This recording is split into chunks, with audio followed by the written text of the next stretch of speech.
Hindi ko alam kung napanood nyo na itong video ni Dr. Mike, pero dahil Nutrition Monthly kayo, mag-react tayo dito. Some of the people who are like the most influential nutritionists online have no like formal training and they got into bodybuilding and they have like the physique that somebody wants and then they sell nutrition plans and will call themselves.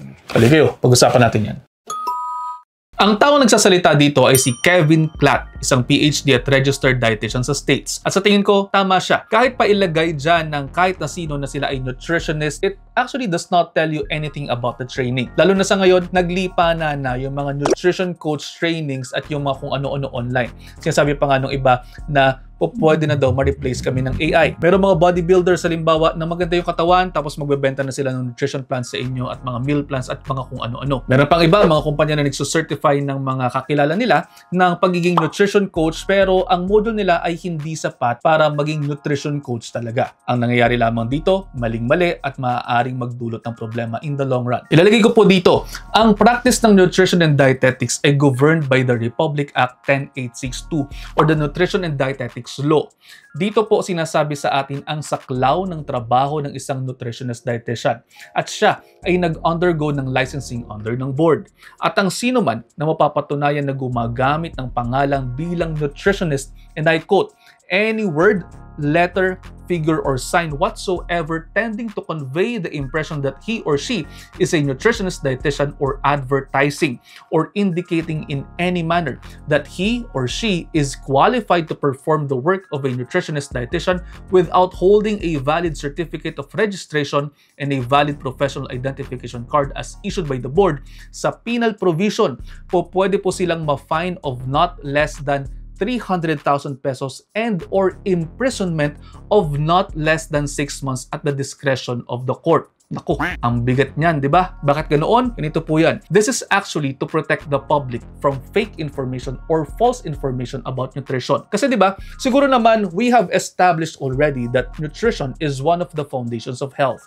And fake information and fake people preaching these fake information can mislead the public and place them in a state of diminished health. Ayon din po sa batas, ang work na sinasabi bilang isang nutritionist ay ganito: pagbibigay ng medical nutrition therapy, optimization of nutritional health and well-being of patients through quality products, programs and services, etc., etc., etc.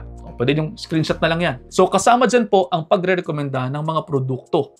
Kaya naman po, kung ang module na kumakalat ay ganito, halimbawa, konti lamang talaga yung nutrition class, tapos ang daming puro product training na lamang, hindi po sapat na matawag na nutrition coach. Kahit na i-affix pa po ang pangalan ng kung ano-ano pa man dyan, ay ito po ay maaari kasing mag-convey sa publiko na po pwedeng knowledgeable of the facts about nutrition and how to do nutrition care process after ilang modules lamang na hindi naman sapat compared to a 4-year degree of basic specialization in this field. Imagine, 4 years tapos kukunin lamang ng 2 modules o ilang modules lamang, parang medyo mali. Kung ang meat of the topic na nasa modules ay tungkol sa mga produkto lamang, ganyan, hindi po dapat malabel as nutrition coach. Sana po maintindihan ito dahil yun po ang inaral nila.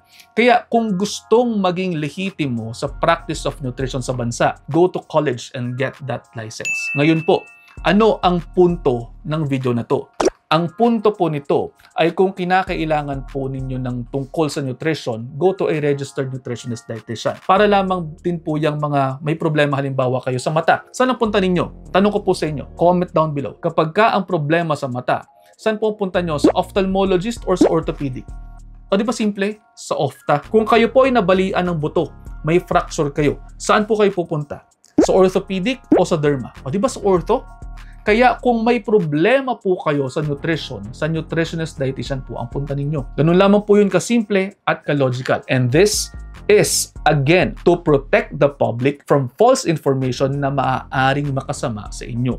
At sana po may natutunan kayo. Paki-like at share na itong video sa inyong mga kaibigan. Baka sakaling mas marami pa po tayong matulungan. See you ulit next episode. Ingat!